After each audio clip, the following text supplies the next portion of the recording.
أما بعد فأعوذ بالله من الشيطان الرجيم بسم الله الرحمن الرحيم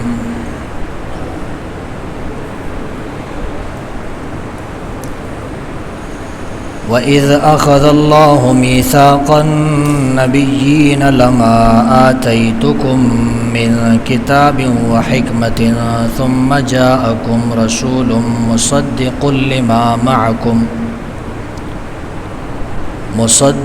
لِّمَا مَعَكُمْ لَتُؤْمِنُنَّ بِهِ وَلَتَنصُرُنَّهُ قَالَ أَأَقْرَرْتُمْ وَأَخَذْتُمْ عَلَى ذَلِكُمْ إِصْرِي قالوا أقررنا قال فاشهدوا وأنا معكم من الشاهدين۔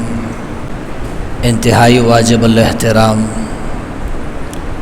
معزز دوستوں، بھائیوں، بزرگوں اور نوجوان ساتھیوں،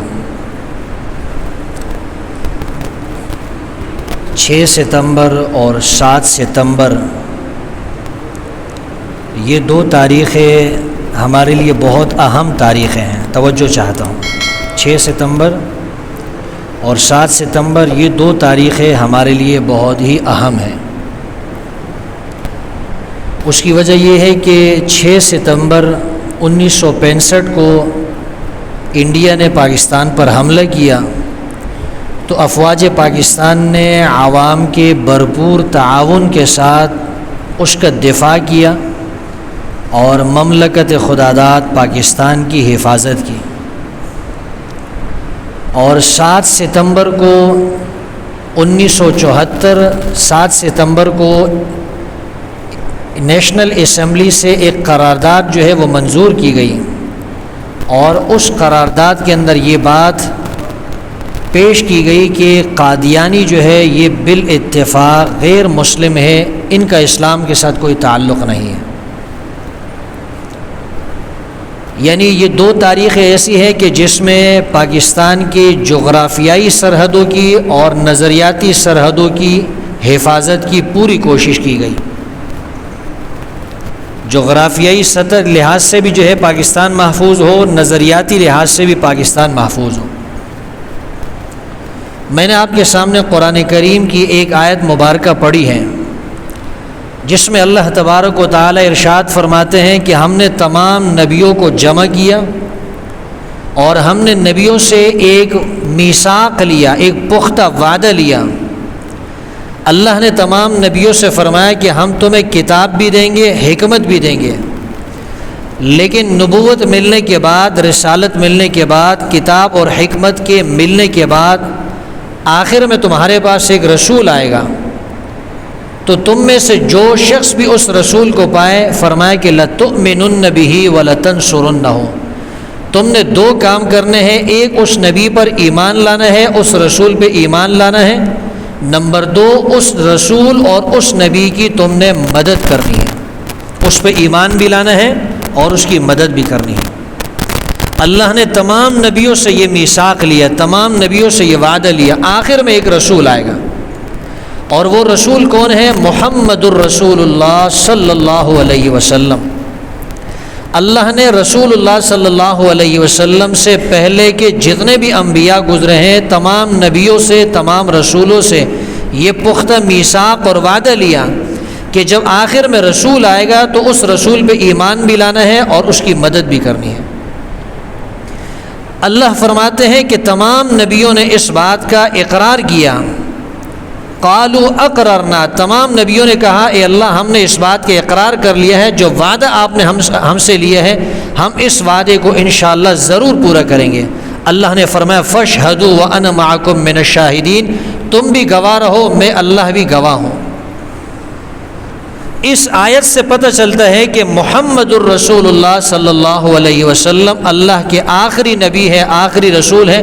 آپ کے بعد نہ کسی نبی نے آنا ہے، نہ کوئی نبی آیا ہے، اور نہ قیامت کی صبح تک کوئی نبی آئے گا۔ قرآن کی اس آیت سے کیا پتہ چلا؟ آپ دیکھیں نا اللہ نے کیا فرمایا کہ تمام نبیوں سے ہم نے میثاق لیا، وعدہ لیا کہ ایک رسول آئے گا تمہارے پاس، تم نے اس پہ ایمان بھی لانا ہے، تم نے اس کی مدد بھی کرنی ہے۔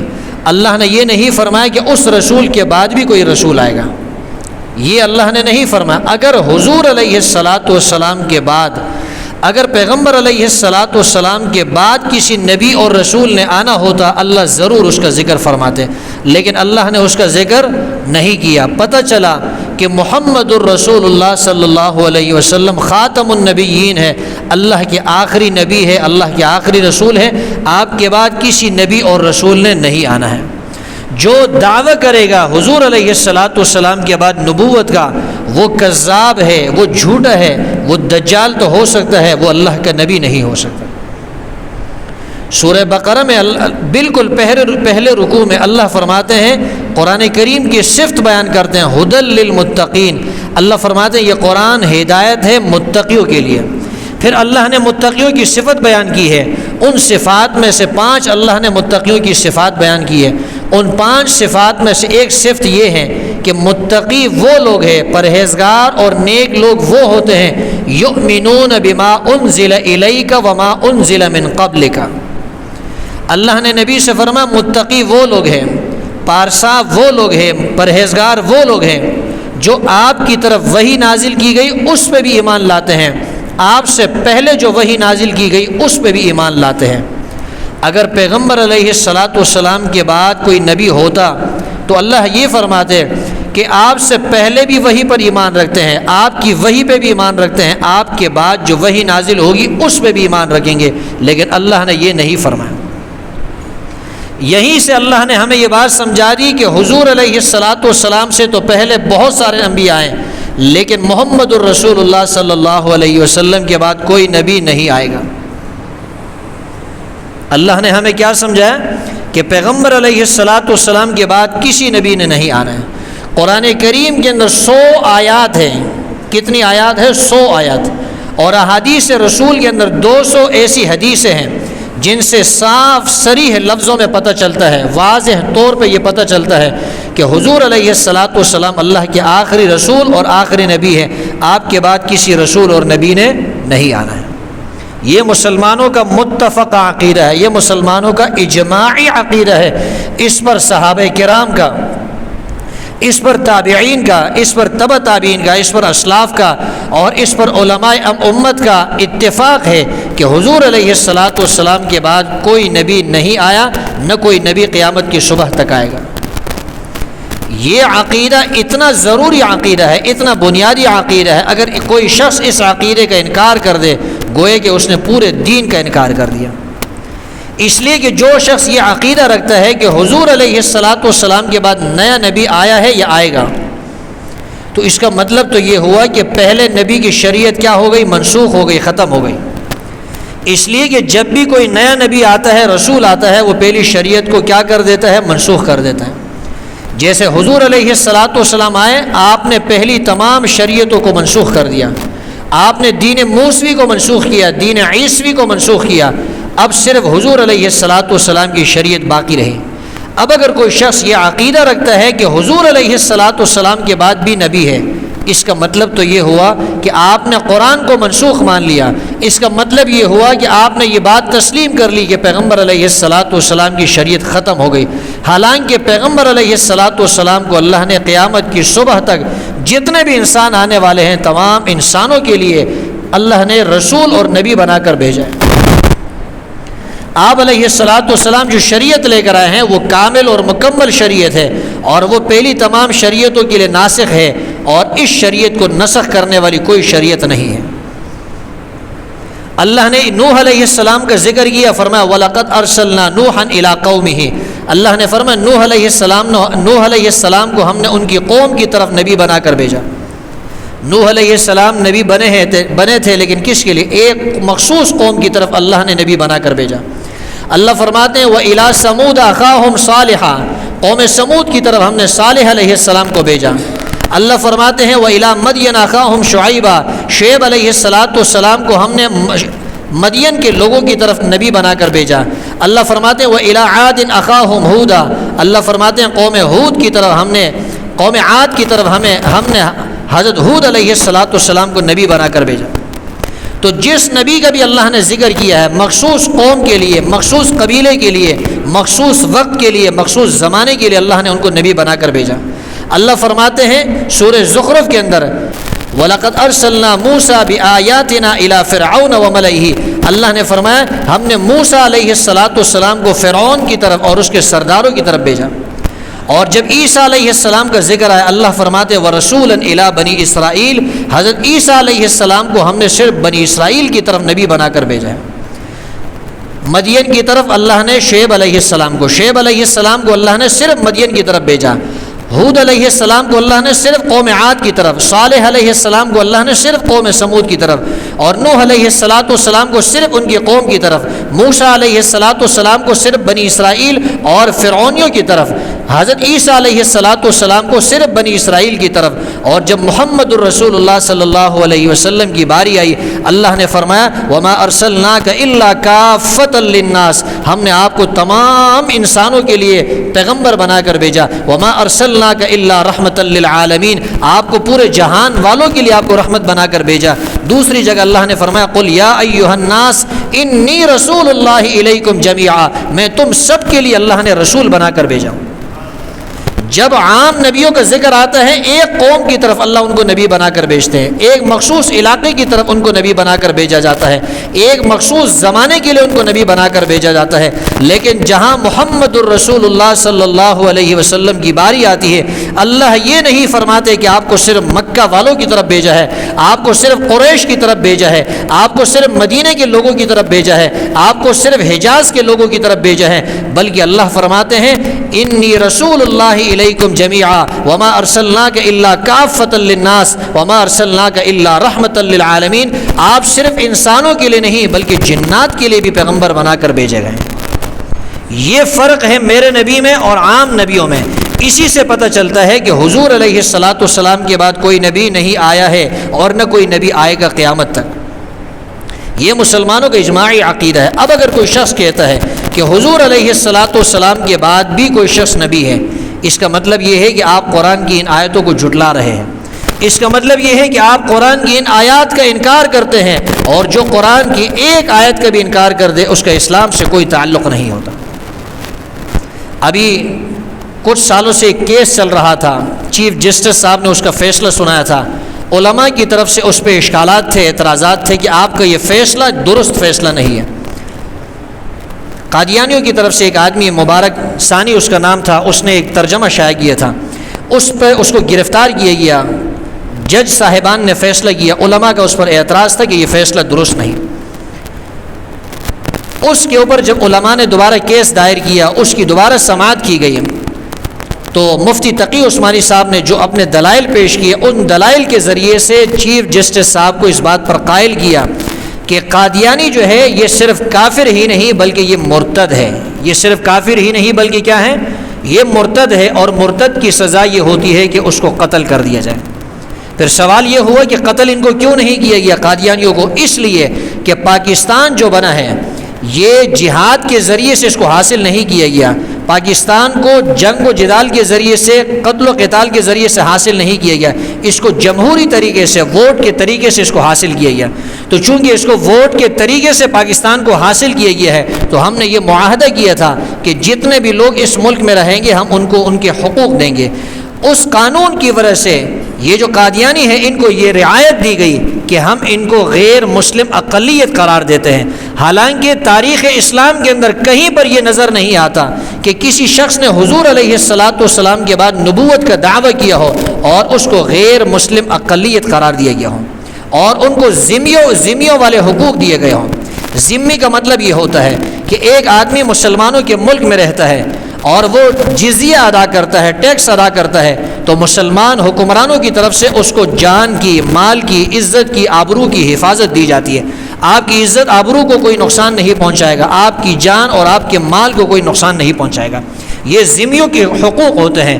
یہ جو قادیانی ہے یہ ذمی بھی نہیں، یہ مرتد ہے۔ مرتد کی سزا تو یہ ہے ان کو قتل کر دیا جائے، لیکن چونکہ پاکستان ایک معاہدے کے تحت بنا تھا اس لیے قادیانیوں کو رعایت دی گئی، ان کو یہ سہولت دی گئی کہ اگر تم لوگ اپنے آپ کو غیر مسلم تسلیم کر لو، کافر تسلیم کر لو، تو تمہیں تمہارے حقوق دے دیے جائیں گے۔ افسوس یہ ہے کہ قادیانیوں نے نہ تو پاکستان کے قانون کو تسلیم کیا اور نہ انہوں نے اسلام کو تسلیم کیا۔ قادیانی صرف یہ نہیں کہ وہ اسلام کو نہیں مانتے، وہ پاکستان کے آئین اور قانون کو بھی نہیں مانتے۔ پاکستان کا متفقہ یہ قانون کہ قادیانی غیر مسلم ہے، یہ کافر ہے، وہ اس قانون کو نہیں مانتے ہیں۔ پاکستان کی حکومت نے ان سے کہا اور علماء نے ان سے کہا اگر یہ لوگ اپنے آپ کو، اگر قادیانی اپنے آپ کو غیر مسلم تسلیم کر لیتے ہیں، کافر تسلیم کر لیتے ہیں، یہ اپنے اوپر مسلمانوں کا لیبل نہیں لگاتے، اپنے آپ کو مسلمانوں کی قسم نہیں بتاتے، تو ان کو جو ہے ان کے ساتھ رعایت کی جائے گی۔ غیر مسلموں کو اقلیت کے طور پہ جو حقوق دیے جاتے ہیں، ان کو جو سیٹ دی جاتی ہے وہ حقوق اور وہ سیٹ ان کو بھی مل جائے گی۔ اور تقی عثمانی صاحب نے چیف جسٹس صاحب سے کہا کہ آپ ان کو یہ پیغام دیں، ان کا جو خلیفہ ہے، ان کا جو بڑا ہے قادیانیوں کا، ان سے کہیں اگر آپ اپنا حق لینا چاہتے ہیں، اپنی سیٹ حاصل کرنا چاہتے ہیں، تو آپ اپنے آپ کو غیر مسلم اقلیت کے طور پہ تسلیم کر لیں۔ اگر آپ نے اپنے آپ کو غیر مسلم اقلیت کے طور پہ تسلیم کر لیا تو پھر آپ کو آپ کی سیٹ مل سکتی ہے، آپ کو آپ کا حق مل سکتا ہے۔ لیکن بہرحال اسلام کا قانون تو یہی ہے کہ قادیانی یہ صرف کافر نہیں، یہ مرتد ہے، یہ دائرہ اسلام سے کیا ہے، خارج ہے، اسلام کے ساتھ ان کا کوئی تعلق نہیں۔ میں نے عرض کیا کہ یہ عقیدہ کتنا اہم عقیدہ ہے۔ اگر کوئی شخص اس عقیدے کو تسلیم نہیں کرتا، ختم نبوت کے عقیدے کو، وہ قرآن کا انکار کرتا ہے۔ کوئی شخص ختم نبوت کے عقیدے کو نہیں مانتا، وہ قرآن کی 100 آیات کا انکار کرتا ہے۔ قرآن کی ایک آیت کے انکار سے انسان کافر ہوتا ہے، اور جو قرآن کی 100 آیتوں کا انکار کرے گا وہ تو کتنا بڑا کافر بنے گا۔ ختم نبوت کو تسلیم نہ کرنا، اس کا مطلب یہ ہے کہ آپ اسلام کو تسلیم نہیں کرتے، آپ محمد الرسول اللہ صلی اللہ علیہ وسلم کی لائی ہوئی شریعت کو تسلیم نہیں کرتے۔ تو میں عرض یہ کر رہا تھا کہ 7 ستمبر 1974 کو نیشنل اسمبلی سے متفقہ طور پہ یہ کیا ہے، اس عقیدے کو اور اس قانون کو پاس کروایا گیا، اس بل کو منظور کروایا گیا کہ قادیانی یہ بالاتفاق کافر ہے، ان کا اسلام سے کوئی تعلق نہیں ہے۔ یہ وہ عقیدہ ہے جس کو قرآن نے بھی بیان کیا ہے، یہ وہ عقیدہ ہے جس کو حدیث نے بھی بیان کیا ہے، یہ وہ عقیدہ ہے جس کو میرے نبی نے بھی بیان کیا ہے، یہ وہ عقیدہ ہے جس کے لیے صحابہ نے اپنی جانوں کے نذرانے پیش کیے ہیں، یہ وہ عقیدہ ہے جس کے لیے علماء نے اور مسلمانوں نے اپنی جان کی، اپنے مال کی قربانیاں پیش کی ہیں۔ تو اگر اس عقیدے کی حفاظت نہیں کی جائے گی، اس عقیدے سے ہم پیچھے ہٹیں گے، اس کا مطلب یہ ہے کہ ہم دین اسلام سے پیچھے ہٹ رہے ہیں۔ اور ایک مسلمان کیسے تصور کر سکتا ہے، وہ کیسے سوچ سکتا ہے کہ وہ دین اسلام سے پیچھے ہٹ جائے؟ وہ کبھی یہ سوچ نہیں سکتا، وہ کبھی یہ تصور نہیں کر سکتا۔ تو بہرحال یہ جو 7 ستمبر کی تاریخ ہے یا 6 ستمبر کی تاریخ ہے، یہ ہمارے لیے بڑی اہم تاریخیں ہیں۔ اس لیے اس حوالے سے میں نے چاہا کہ آپ کے سامنے چند گزارشات پیش کروں۔ حدیث کے اندر میں نے عرض کیا 200 حدیثیں ہیں جن سے پتہ چلتا ہے کہ پیغمبر علیہ السلام خاتم النبیین ہے، اللہ کے آخری نبی ہے، آپ کے بعد کسی کو نئی نبوت نہیں ملے گی۔ ایک حدیث میں آتا ہے اللہ کے رسول نے ارشاد فرمایا میں اللہ کا آخری نبی ہوں، میرے بعد کوئی نبی نہیں ہے۔ ایک حدیث میں آتا ہے اللہ کے رسول نے فرمایا نبوت اور رسالت ختم ہو گئی ہے، اب اس کے بعد نہ کوئی نبی آئے گا نہ کوئی رسول آئے گا۔ تو اللہ نے جب نبوت کا سلسلہ ختم کر دیا ہے، رسالت کا سلسلہ ختم کر دیا ہے، اس کا مطلب یہ ہے کہ یہ دین اللہ نے محمد الرسول اللہ صلی اللہ علیہ وسلم پہ مکمل کر دیا ہے۔ اللہ نے فرمایا الیوم اکملت لکم دینکم واتممت علیکم نعمتی ورضیت لکم الاسلام دینا۔ آج کے دن میں نے تمہارے لیے تمہارے دین کو مکمل کر دیا ہے اور میں نے تم پر اپنی نعمت کو پورا کر دیا ہے، تمہارے لیے دین اسلام کو میں نے پسند کر لیا ہے۔ اللہ نے جب دین کو مکمل کر لیا، دین مکمل ہو چکا ہے، اب یہ دین نہ منسوخ ہوگا، نہ یہ دین ختم ہوگا، نہ اس دین کے اندر کوئی نقص ہے اور نہ اس نبی کے بعد کوئی نبی آ سکتا ہے۔ یہ جو آیت میں نے آپ کے سامنے پڑھی ہے الیوم اکملت لکم دینکم، حجۃ الوداع کے موقع پر غالباً یہ آیت نازل ہوئی اور اس کے 81 دن کے بعد تقریباً حضور علیہ السلام دنیا سے تشریف لے گئے۔ جب یہ آیت اللہ نے نازل فرمائی، اس کے بعد حلت اور حرمت کے بارے میں کوئی آیت نازل نہیں ہوئی۔ اس کے بعد اللہ نے کوئی ایسی آیت نازل نہیں فرمائی جس میں اللہ نے یہ فرمایا ہو کہ فلاں چیز حلال ہے اور فلاں چیز حرام ہے۔ کیوں؟ اللہ نے دین کو مکمل کر دیا تھا۔ دین کو مکمل کرنے کا مطلب یہ ہے جو چیزیں حلال تھی وہ بھی اللہ نے بیان کر دی، جو چیزیں حرام تھی وہ بھی اللہ نے بیان کر دی۔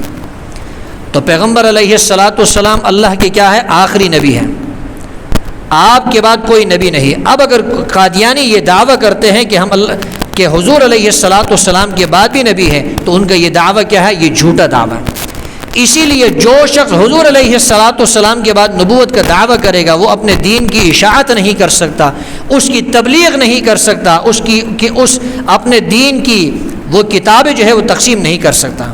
تو یہ جو مبارک ثانی تھا، اس نے اپنی تفسیر تو اس کو نہیں کہنا چاہیے، قرآن کی تحریف کہنی چاہیے۔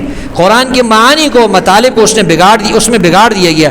اس کی چونکہ نشر و اشاعت کی تھی، اس کو تقسیم کیا تھا، اس لیے اس کے خلاف اس کے خلاف کیا ہے، کیس کو دائر کیا گیا تھا، اور بالآخر اس کے اندر اللہ نے مسلمانوں کو کیا کامیابی دی۔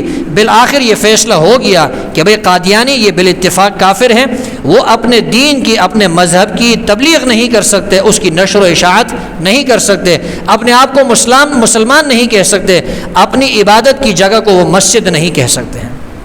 تو یہ عقیدہ چونکہ اہم عقیدہ تھا، بنیادی عقیدہ تھا، 7 ستمبر سے اس کی مناسبت بھی تھی، اور ابھی انہی دنوں کے اندر چونکہ یہ فیصلہ بھی صادر ہوا ہے، اس لیے میں نے یہ چاہا کہ آپ کے سامنے اس موضوع پر چند باتیں کی جائے تاکہ آپ کو بھی ختم نبوت کے موضوع کی اہمیت کا پتہ چلے، اس عقیدے کی اہمیت کا پتہ چلے، آپ اپنی اولاد کو یہ عقیدہ بتا سکیں کہ یہ عقیدہ کتنا اہم ہے۔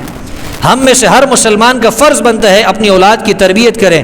بیٹا اسکول جا رہے ہو، کالج جا رہے ہو، یونیورسٹی جا رہے ہو، قادیانیوں سے واسطہ پڑ سکتا ہے، اس عقیدے کو چھوڑنا نہیں ہے، اس عقیدے پہ مرنا ہے، اس عقیدے پہ مٹنا ہے، اس عقیدے کے لیے اپنی جان اور اپنے مال کی قربانی پیش کرنی ہے۔ تو کریں گے کہ نہیں کریں گے انشاءاللہ؟ دعا ہے اللہ تعالیٰ سے ہمیں عمل کرنے کی توفیق عطا فرمائے۔ وآخر دعوانا الحمد للہ رب العالمین۔